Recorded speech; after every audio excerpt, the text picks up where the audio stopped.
നമസ്കാരം. ആശാ വർക്കേഴ്സ് നടത്തുന്ന അനിശ്ചിതകാല സമരത്തിന്റെ ഭാഗമായി കേരളത്തിലെ മലയാള ചാനലുകൾ തുടർച്ചയായി നടത്തിക്കൊണ്ടിരുന്ന അന്തിച്ചർച്ചയ്ക്ക് ഇന്ന് ഒരു ദിവസം വിശ്രമമായിരുന്നു. എന്താണ് അതിന് കാരണം? ബഹുമാനപ്പെട്ട കേന്ദ്രമന്ത്രി സുരേഷ് ഗോപി ഇന്ന് നടത്തിയ ഒരു പ്രസ്താവന തന്നെയാണ് ഈ അന്തിച്ചർച്ചകൾ തൽക്കാലത്തേക്ക് ഒരു വിടുതൽ നൽകാൻ പ്രധാനപ്പെട്ട മാധ്യമങ്ങൾ തയ്യാറായത് എന്ന് വേണം മനസ്സിലാക്കാൻ. ആശാ വർക്കേഴ്സിന്റെ സമരത്തിൽ കുടയായിട്ടെത്തി, വടിയായിട്ടെത്തി, പാട്ടുപാടിയെത്തി, അവരോടൊപ്പം ഡാൻസ് കളിച്ച് 3 തവണ വന്നു പോയതാണ് ബഹുമാനപ്പെട്ട കേന്ദ്രമന്ത്രി സുരേഷ് ഗോപി. അന്ന് അദ്ദേഹം പറഞ്ഞ വർത്തമാനങ്ങൾ, മറുപടികൾ വലിയ രൂപത്തിൽ ബ്രേക്കിംഗ് ന്യൂസ് ആയിട്ടാണ് ചാനലുകൾ ആഘോഷിച്ചു കൊണ്ടിരുന്നത്. എന്നാൽ ഇന്ന് തുടർച്ചയായി ചോദ്യം ചോദിക്കുമ്പോൾ ആരോഗ്യമന്ത്രിക്ക് മനസ്സിലാകാത്തതാണോ എന്ന ഒരു ചോദ്യം ചോദിക്കുമ്പോഴാണ് ബഹുമാനപ്പെട്ട കേന്ദ്രമന്ത്രി ഇങ്ങനെ മറുപടി പറഞ്ഞത്. ആശാ വർക്കേഴ്സ് വിഷയത്തിൽ സംസ്ഥാന ആരോഗ്യമന്ത്രി വീണ ജോർജിനെ കുറ്റം പറയേണ്ടതില്ലെന്നും അതുപോലെ തന്നെ സംസ്ഥാന സർക്കാരിന് ഈ കാര്യത്തിൽ ധൃതി പിടിച്ച് ഒന്നും ചെയ്യാൻ കഴിയില്ലെന്നുമാണ് ബഹുമാനപ്പെട്ട കേന്ദ്രമന്ത്രി പ്രതികരിച്ചത്. അപ്പോൾ തങ്ങൾ പ്രതീക്ഷിച്ച ഉത്തരമല്ല മാധ്യമങ്ങൾക്ക് കിട്ടിയത്. മാധ്യമങ്ങൾ വീണ്ടും വീണ്ടും ചോദിച്ചു. അന്നേരം അദ്ദേഹം പറഞ്ഞ മറുപടി, ഞാൻ ദിവസങ്ങൾക്ക് മുമ്പ് മാധ്യമങ്ങളുടെ ചോദ്യത്തിന് നൽകിയ മറുപടിയും ഇത് തന്നെയായിരുന്നു. ഒരു ചർച്ചയ്ക്ക് വേണ്ടി നിങ്ങൾ അതിനെ വളച്ചൊടിച്ചു. അതുപോലെ വ്യാഖ്യാനിക്കാത്ത അല്ലെങ്കിൽ വ്യാഖ്യാനിക്കാൻ പാടില്ലാത്ത തരത്തിൽ ആ ചർച്ചയെ വെട്ടിയെടുത്ത് നിങ്ങൾ വ്യാഖ്യാനിച്ചു. അതേപോലെ തന്നെ പണം കാക്കുന്ന മരം ഇവിടെ സംസ്ഥാന സർക്കാരിന്റെ കയ്യിലില്ല. അതുപോലെ ദുർവ്യാഖ്യാനം ചെയ്യുകയാണ് ഞാൻ പറഞ്ഞത്. അതുപോലെ മൂല്യം തകർത്താണ് മാധ്യമങ്ങൾ ഞാൻ പറഞ്ഞ വാചകത്തിൽ കത്രിക വച്ചത് എന്നതുൾപ്പെടെ അദ്ദേഹം പ്രതികരിച്ചു. അതോടുകൂടി കേരളത്തിലെ മാധ്യമങ്ങൾ പ്രതീക്ഷിച്ച ഒരു മറുപടിയല്ല കേന്ദ്രമന്ത്രിയിൽ നിന്ന് കിട്ടിയത്. അന്നേരം ഒരു ചെറിയ വാർത്തയാക്കിയെങ്കിലും ഒരു പ്രധാനപ്പെട്ട ചാനലും അർഹിക്കുന്ന പ്രാധാന്യത്തോടെ കേന്ദ്രമന്ത്രിയുടെ ഈ പ്രസ്താവനയെ ചിത്രീകരിക്കുന്ന സാഹചര്യം ഉണ്ടായില്ല.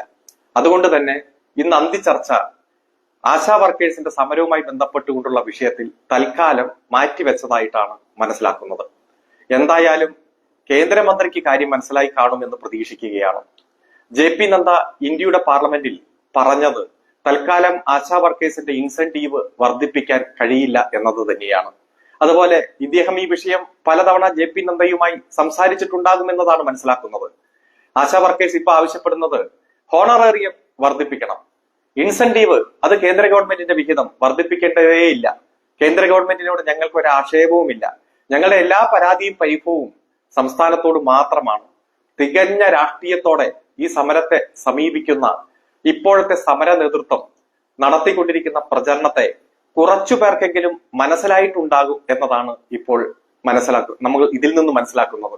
അതേപോലെ ഇപ്പോഴത്തെ പ്രതിപക്ഷ നേതാവും പഴയ പ്രതിപക്ഷ നേതാവും ഭാവി പ്രതിപക്ഷ നേതാവന്മാരായി ആജീവനാന്ത പ്രതിപക്ഷ നേതാക്കന്മാരായി ഇരിക്കാൻ പോകുന്നവരുമെല്ലാം വ്യാജ പ്രചരണം നടത്തി ഈ സമരത്തിന് പിന്തുണ കൊടുക്കുമ്പോഴും അവരുടെ പാർട്ടിയിലെ ഒരംഗം, ഒരു INTUC എന്ന തൊഴിലാളിയെ പോലും ആശാ വർക്കേഴ്സിനെ അണിനിരത്താൻ ഈ സമരത്തിന്റെ ഭാഗമായി കഴിഞ്ഞില്ല എന്നുള്ള യാഥാർത്ഥ്യം നമ്മുടെ മുന്നിലിരിക്കെ ഇന്ന് സുരേഷ് ഗോപി തിരിച്ചറിഞ്ഞത് നാളെ ഇപ്പോഴത്തെ പ്രതിപക്ഷ നേതാവും പഴയ പ്രതിപക്ഷ നേതാവും അതുപോലെ ഭാവിയിലെ ആജീവനാന്ത പ്രതിപക്ഷ നേതാക്കന്മാരെല്ലാം മനസ്സിലാക്കും.